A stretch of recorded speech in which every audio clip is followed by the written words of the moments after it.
Hi, everyone, and welcome to another exciting episode of the Conscious Counsel podcast with your host, Cory Sterling. That's me. In this week's episode, I'm very, very lucky to have a personal friend and one of my coaches here with us, Josh Biro, who is the owner of Artha. And Josh is a business coach and a coach's coach. What's going on, Josh? What's going on? Thanks for having me, Cory. Excited to jump on. I've been doing my homework, listening to all your episodes to get prepped. Wow, and you still agreed to come on, which is very, very nice. I just want to give everyone a little bit of an introduction. I think from I started Conscious Counsel in 2017, and Josh, you and I we met maybe at a Mind Body University event in Chicago in 2018 or 2019, and then we were also at the Mind Body Bash. What was it called? The Mind Body annual party in Anaheim, California, like 2019, 2018, 2019. So you and I go way back. And in addition to you being my business coach, I've hired you on many, many occasions to be my business coach and give me amazing advice, of which you've been fantastic in doing. I also lived with your family for 3 weeks in Mexico, which was the most fun I ever had. So this is professional, but it's also very, very personal as well. Yeah, we've had a good crossover run of a few things, and it's been really helpful to have, I want to say, a lawyer in my pocket. I don't have a lawyer in my pocket, like, as weird as that sounds, but what I mean is to have someone you're confident that understands the industry that you're in to go to, because I know quite a few lawyers and they don't understand what it is that we do in health, wellness, coaching, whatever, which makes it difficult to get some help when you need it. So, same goes in reverse, buddy.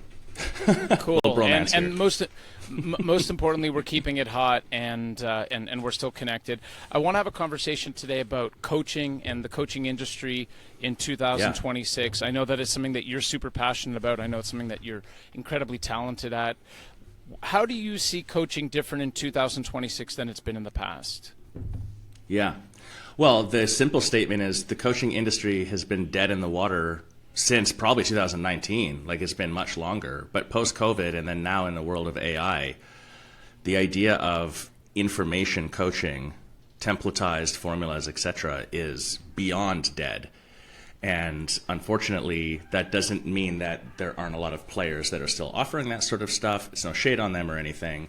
It's just, it's interesting to get to see, having been a full-time coach for well over a decade now, and just, we're over 1,000 different businesses my team and I have worked with, getting to see behind the scenes and like what actually makes a difference in coaching, etc.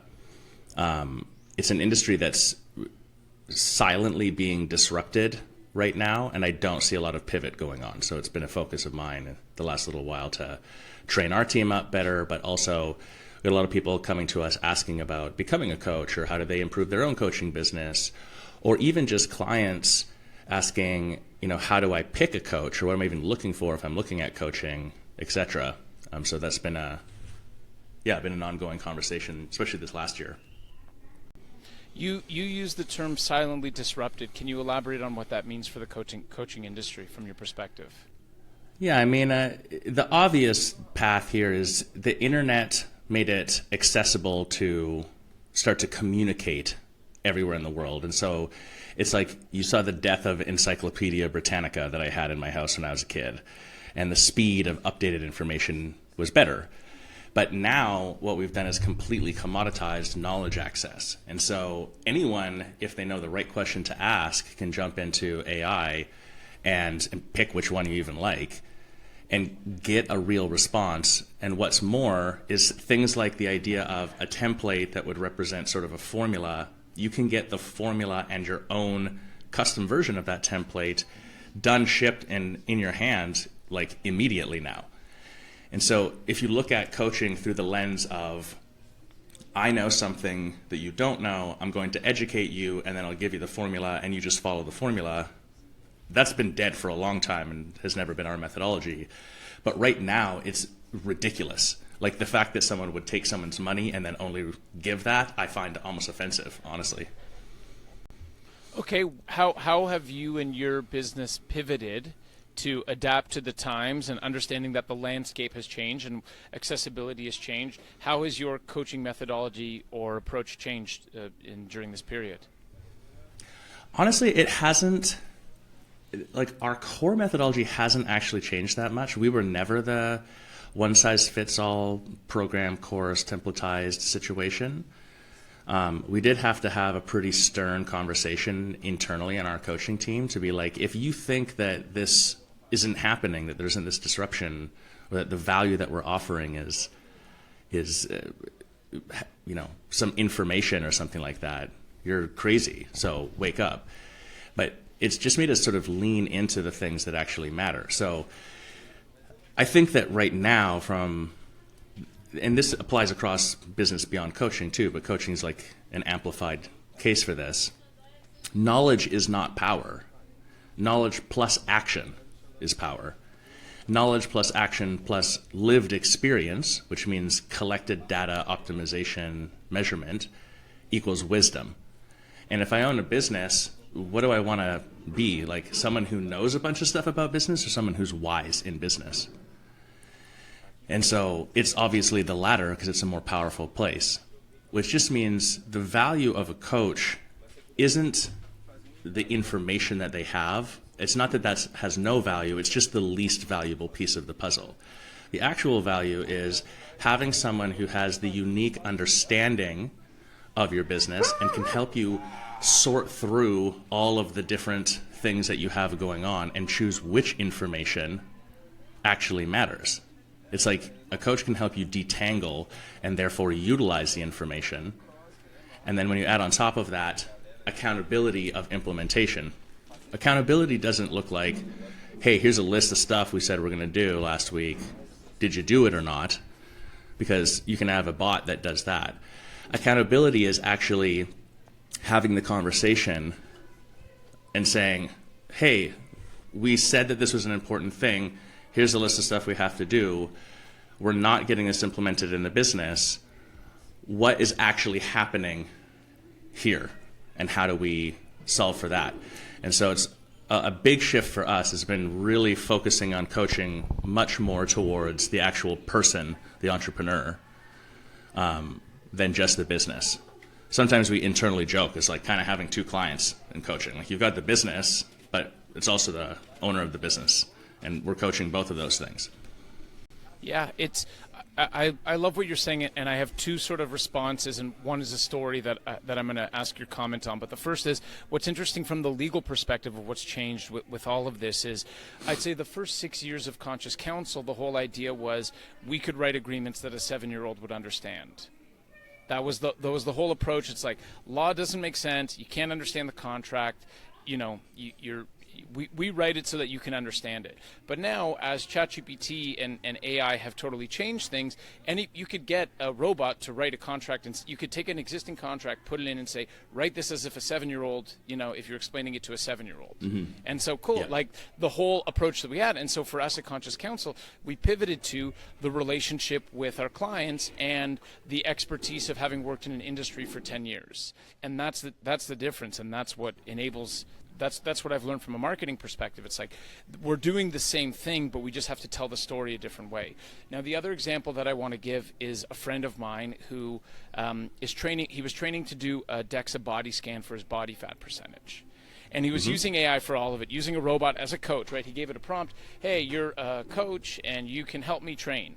And he sends me a message, and he sends me a message and he's like, look, I'm working with this AI. It made the program. All I have to do is this, this, and this, and then all I have to do is eat this, this, and this. And he did it twice, and both times he failed miserably. And for me, what was so interesting was like, it's like, dude, you can have a coach on your phone with your AI, but that's not going to actually help you do the thing. Like that's not what's going to make the difference. You're right. The information now, everyone is on the same level playing field with access to information. But it seems like coaching now is more about motivation for the individual, or redefining what accountability is. Does that land with you with everything that you've been saying? Absolutely, and I would say the deeper layer on top of this, because it's easy to see how like this starts to become executive coaching or more like therapy and life coaching and stuff like that, which is a tricky place to be in too when we're talking about it through a business lens. But it's realizing that like it's always been true that you're your biggest problem in the business most often as the owner of a business.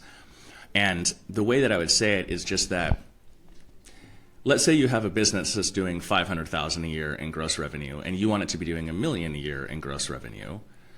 We know how to do that with a wellness business like a yoga studio, Pilates, or whatever. And I don't want to sound cocky here, but like we know exactly what it takes to do that.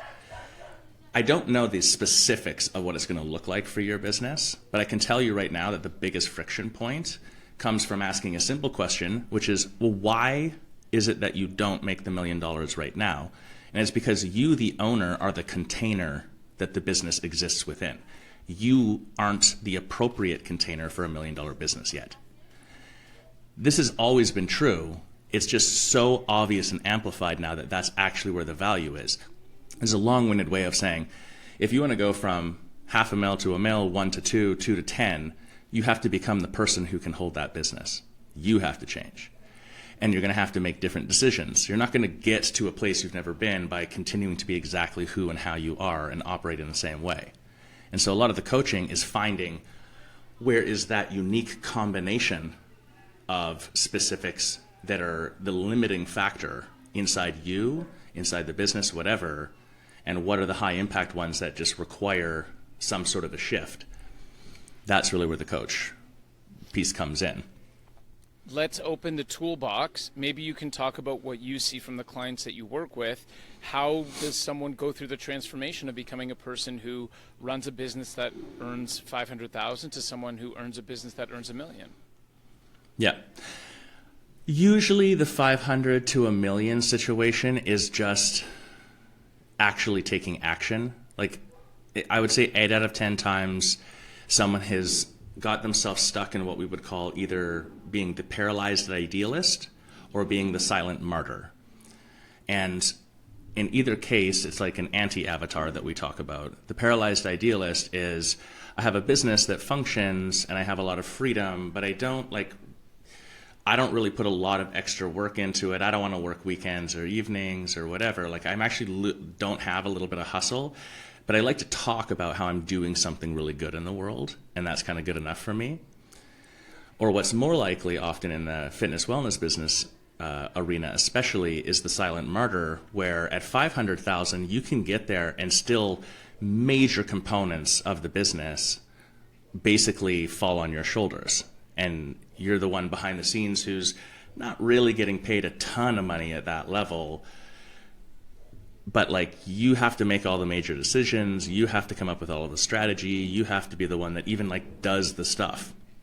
And so the transition in either of those cases is just action, because the formula for doing it isn't like some major strategy change. We'll use a yoga studio for example. It's the simple stuff. Someone gets into your business, can you get them through your sales process to become a member? Can you keep them on your membership? Does that person then evangelize you and bring 2 more people in? I mean, of course, it's an oversimplification in the details of how you do that, but that's it. That's the formula. You'll go from 500,000 a year to $1 million a year just by having really great classes and a good sales process. Literally, that's it. We think it's marketing, and 9 out of 10 it's not. Marketing is then the next piece that I would say kind of comes after that.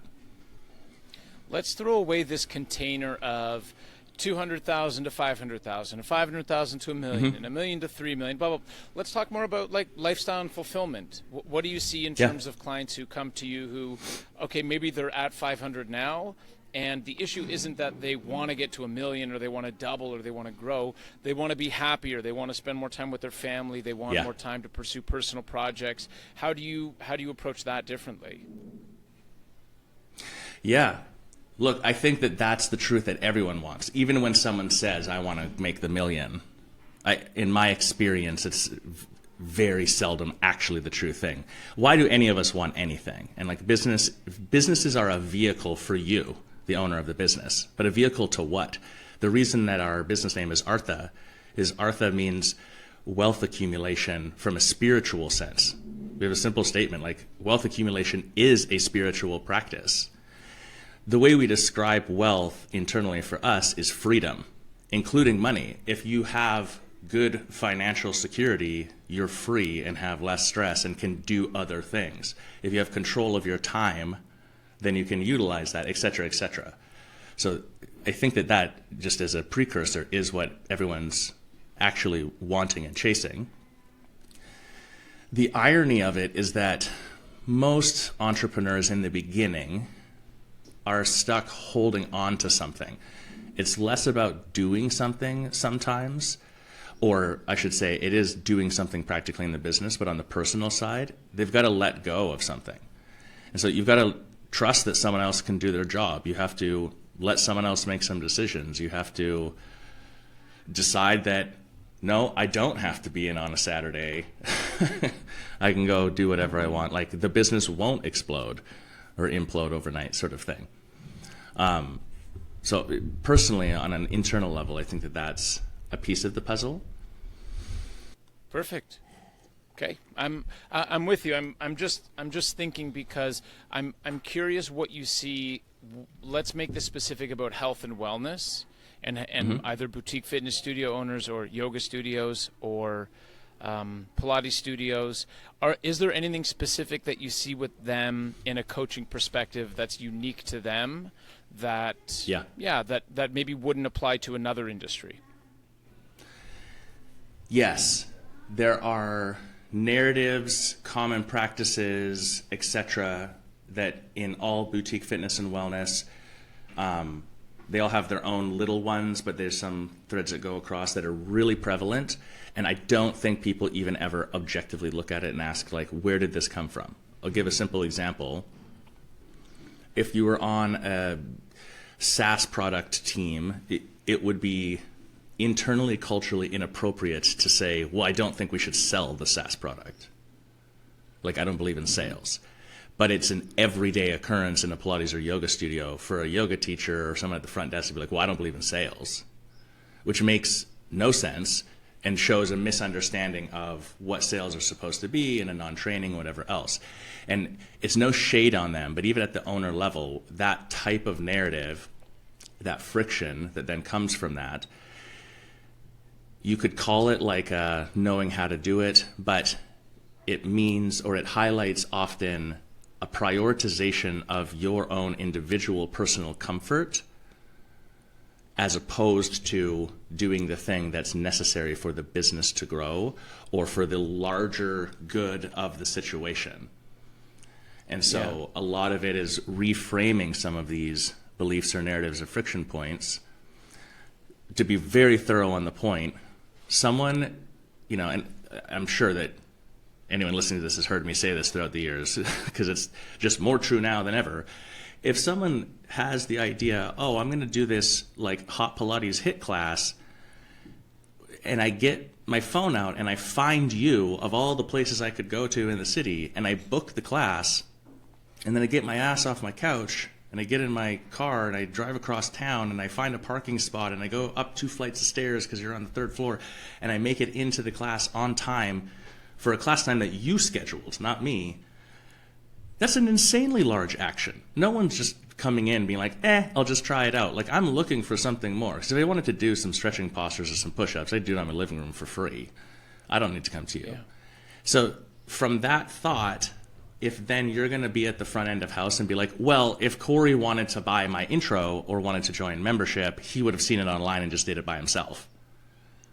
But then how many times have you done that? 0. That's not human behavior.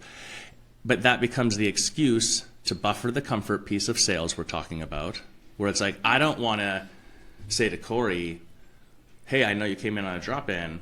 When you start, what most people do is, our first month of membership is this discounted price, whatever, because I don't want to be salesy. I don't want Cory to be uncomfortable. That has nothing to do with Cory. That's you hiding behind something else. And just that one thing amplified across the 100 first visits you would have in a month in a fitness studio equals your business doesn't grow. Yeah, you got it, man. You're absolutely right. It's the words that you used that I think resonated most with me were like teaching people to change beliefs. So I've got 2 final questions before we wrap up. One question is, how do you facilitate a process for people to change their beliefs? Yeah, man. In the world of AI, the two superpowers, three, let's make it three. The three superpowers are discernment, critical thinking, and communication. And so from that thought, the way we start to change our beliefs, if necessary, or solidify them, is to use critical thinking and use one more objective reality. Now, none of us experience objective reality. We experience our filtration of reality. But yes, you should be able to answer the question, if I say this is this because this, you should be able to back it up with some facts or some data. And in business, it's really easy. Like, oh, well, people don't like it if I say this to them. Is that true? Like, prove it. So you should be able to prove it. Or I don't think that we need to do better sales. I think we need more marketing. Okay, that might be true. Prove it. Show me in the numbers that that's the case, that that's the focal piece. So one is, get out of the subjective emotional piece and get into the objective data-driven part, because you just can't deny it. And then the other belief change thing on the more human personal level is where the critical thinking comes in, is just honestly being really good at practicing curiosity. It's the observer state. We're like, isn't it interesting that this is coming up for me, or that I have this thought, or this automatically comes out? What's happening with that? And just being curious about, and almost skeptical of yourself. If I'm saying this, can I prove that it's true? Where is that coming from? How come? Because there'll be things that you're like, no, you have a good reason, and you do have data to back it up, and you do have lived experience, and et cetera, et cetera. Great. And then there'll be a whole bunch that you're like, oh, wait, I just kind of made this up. Their brains are kind of fuckety. They do all sorts of weird things. So, yeah. Cool. I love that. I think that curiosity is the key with everything. And whatever decision you make, or you feel a certain way, why do I feel this way? Why am I going to make this decision? Josh, I just want you to share a little bit in wrapping up. Firstly, I want to thank you, man. I appreciate you. I love you. You always have such a unique and intelligent, and you're always on the leading edge, man. You always understand where things are going, and the frontier, and you have your eyes set to it. Maybe share a client success story of something that you've enjoyed recently at your business, and then also just let everyone know where they can find you. Yeah, I've got the best client success story. I'll if it's okay, I'll share two briefly. One is, go for it. Client of ours, Maria, off and on with coaching. With us for, 6-8 years. I even went to her studio probably five or 6 years ago.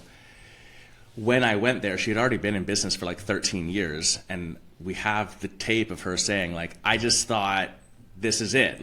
Things are okay. This is as good as it gets with the business.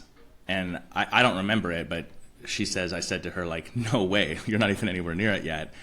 And she's since more than 5 times her business. And she just bought a building across the street, built out the entire thing, expanded the total square footage by double, is fucking crushing it right now in that expansion. And all of that, she's bootstrapped as well. And and here's the part that for me personally I think is the most exciting part of it. After let's say 20 years in the fitness wellness industry, she still practices. She still loves going to her job. She still wants to talk about, she's still enthusiastic about it. She's not all jaded and fried out and wants to avoid it, sort of thing. So to me, that's a huge win. Epic. And then another one, another brief one is, we have a new coach that just came on our team, and she's just gone through this beautiful transition of bought a studio, 10, 12 years ago, has 3-4x that business, I believe is maybe even in the process of a sale or whatever, but despite some real hardship with a landlord and stuff, has just really blown the business up and is now transitioning to being a coach because she's just that person. She's naturally called to it, people are asking for advice, whatever. And so just getting to see that progression of someone I did this, I built this business up, and then also I'm enthusiastic about now sharing this with the next group of people coming up, because there's a lot of abundance. We should all win here. To me, huge success story as well. Awesome, man. Congratulations, dude. You're such a stand for these people, and whether they're people internally or externally, if it's clients or your team, you take a stand. Where can everyone learn more about Artha? Yeah, you can go to artha-coaching.com. We do have a private community you can join if that's interesting to you, and we do have some open slots for one-on-one coaching if you're a business. If you are a coach trying to improve your coaching business, or if you want to become a coach because you're at that transition moment, that is the other behind-the-scenes programming that we have. So you could actually email me directly on that. It's just josh@artha-coaching.com. Awesome. Josh, I want to thank you, man. You're my coach. You've been my coach over the years. I appreciate you taking the time to speak with us today, and I love you, bro. I always will. Appreciate you, Cory. Thanks for having me on.